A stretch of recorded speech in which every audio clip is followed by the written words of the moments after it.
नमस्कार। आकाशवाणी जयपुर अजमेर से प्रस्तुत हैं प्रादेशिक समाचार।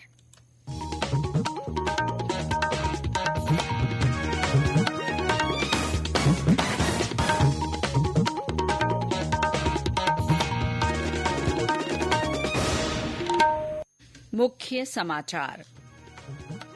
लोकसभा अध्यक्ष ओम बिरला ने संसद के शीतकालीन सत्र में चल रहे गतिरोध को समाप्त करने के लिए विभिन्न दलों के सांसदों के साथ बैठक की।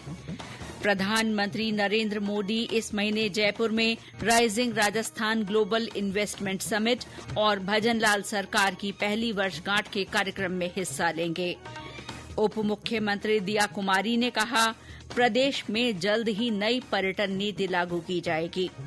और दिसंबर का महीना शुरू होने के बाद भी प्रदेश में सर्दी का जोर कम।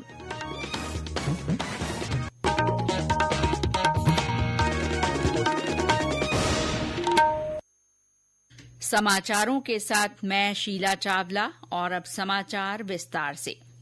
लोकसभा अध्यक्ष ओम बिरला ने संसद के शीतकालीन सत्र में चल रहे गतिरोध को खत्म करने के उद्देश्य से आज विभिन्न राजनीतिक दलों के सांसदों के साथ बैठक की। बैठक के दौरान श्री बिरला ने सभी सदस्यों से सदन को सुचारू रूप से चलने देने का अनुरोध किया। बैठक के बाद नेताओं ने लोकसभा के सुचारू संचालन को सुनिश्चित करने पर सहमति व्यक्त की। बाद में संसद के बाहर पत्रकारों से बात करते हुए संसदीय कार्य मंत्री किरेन रिजिजू ने कहा कि इस महीने की 13 और 14 तारीख को लोकसभा में संविधान के मुद्दे पर विशेष चर्चा होगी, जबकि 16 और 17 दिसंबर को राज्यसभा में चर्चा की जाएगी। उन्होंने कहा कि बैठक में मौजूद नेताओं ने संसद के दोनों सदनों के सुचारू संचालन के लिए अपना समर्थन देने का आश्वासन दिया। उन्होंने फिर से विपक्षी सांसदों और नेताओं से संसद को सुचारू रूप से चलने देने की अपील की। केंद्रीय मंत्री मनसुख मांडविया ने कहा है कि नरेंद्र मोदी सरकार स्वास्थ्य क्षेत्र को सस्ता और सुलभ बना रही है।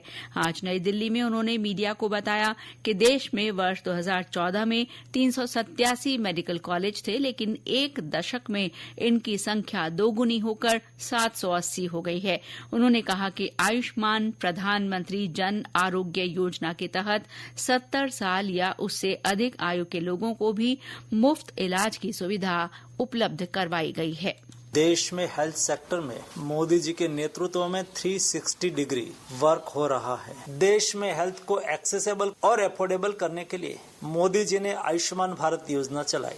आयुष्मान भारत योजना के तहत 12 करोड़ फैमिली यानी कि 60 करोड़ लोगों को 5 लाख तक का मुफ्त इलाज की गारंटी मोदी जी की ओर से मिली।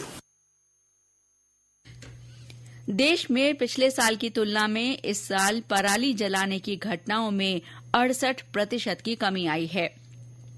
पर्यावरण राज्य मंत्री कीर्तिवर्धन सिंह ने आज लोकसभा में एक लिखित उत्तर में बताया कि वर्ष 2022 में पंजाब, हरियाणा, दिल्ली, उत्तर प्रदेश और राजस्थान में पराली जलाने के 53,000 से ज्यादा मामले दर्ज किए गए थे।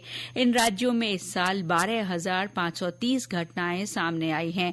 उन्होंने ये भी कहा कि इस साल पराली जलाने वाले किसानों पर जुर्माना 2 गुना कर दिया गया है। प्रधानमंत्री नरेंद्र मोदी इस महीने में 2 बार जयपुर का दौरा करेंगे।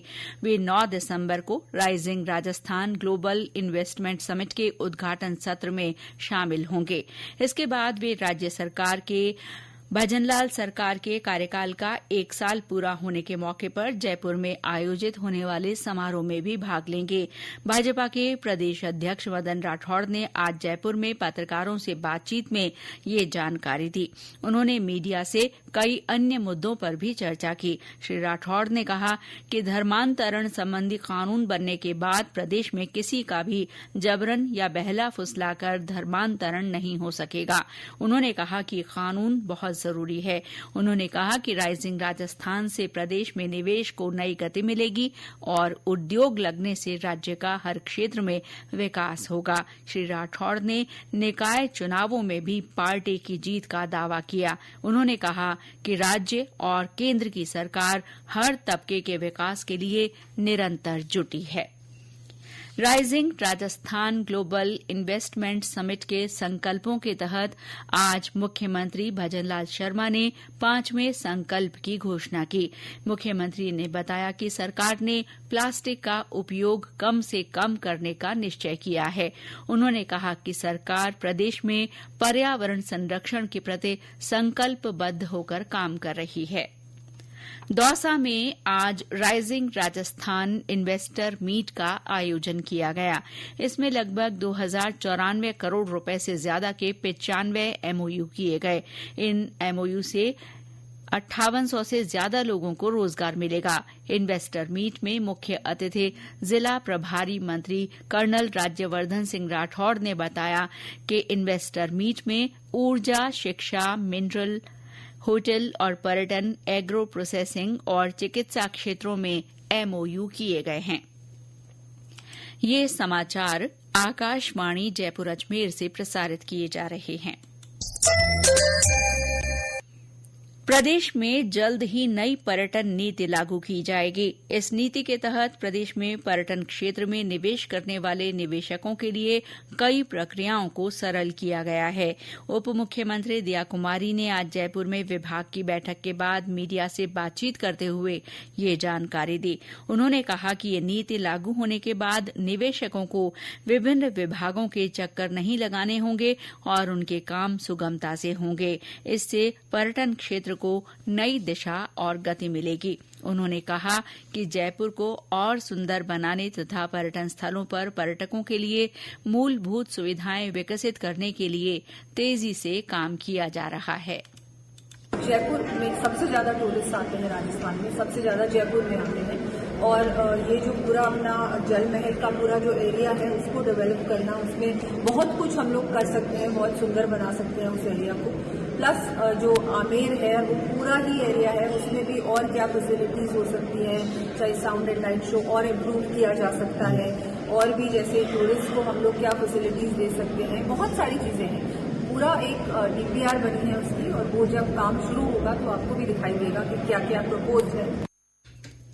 केंद्रीय मंत्री अर्जुन राम मेघवाल ने कहा है कि बाबा साहेब डॉक्टर भीमराव अंबेडकर ने अनेक विषमताओं से डरे बिना देश को नई दिशा दिखाई।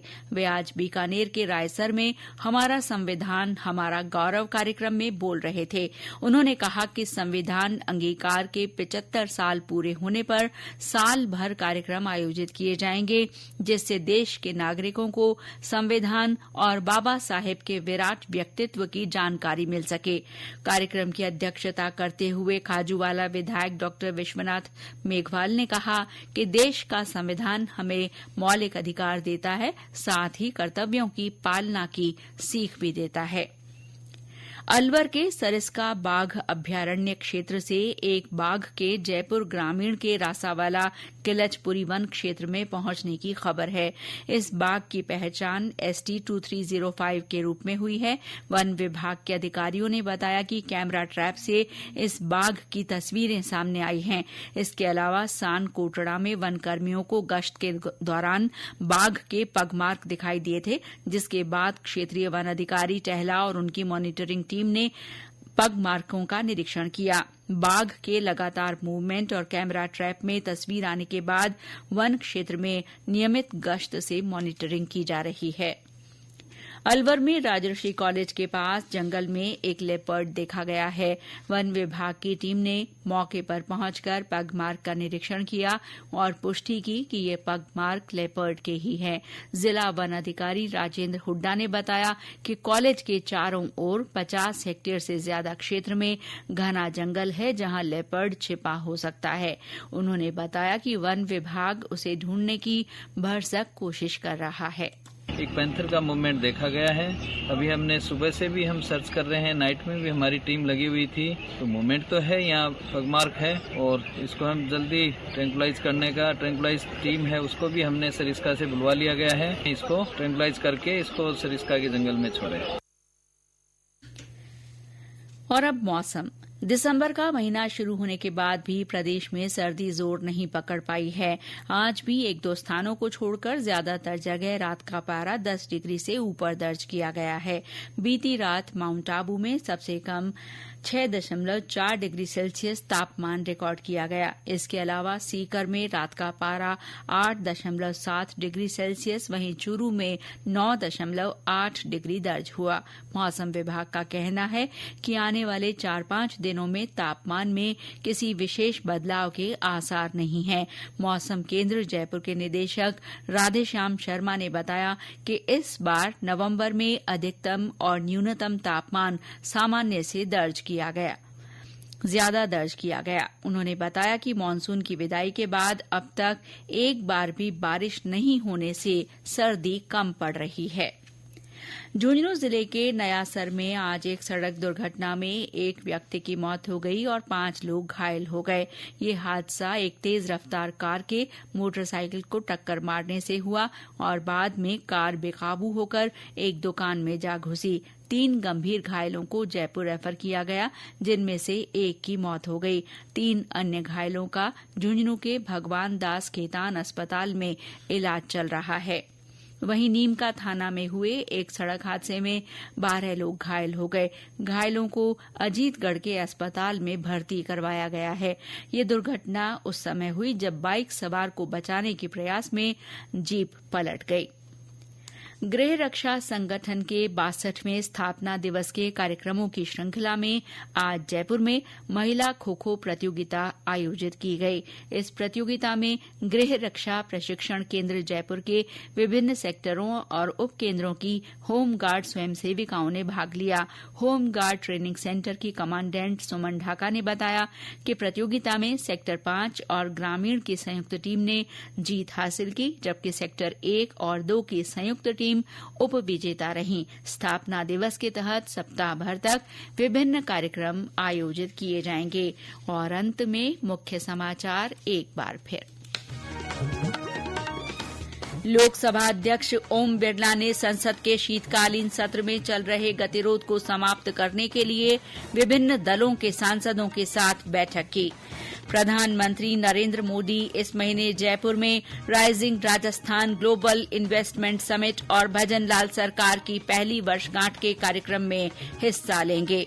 उप मुख्यमंत्री दया कुमारी ने कहा, प्रदेश में जल्द ही नई पर्यटन नीति लागू की जाएगी। और दिसंबर का महीना शुरू होने के बाद भी प्रदेश में सर्दी का जोर कम। इसके साथ ही प्रादेशिक समाचार बुलेटिन समाप्त हुआ। नमस्कार।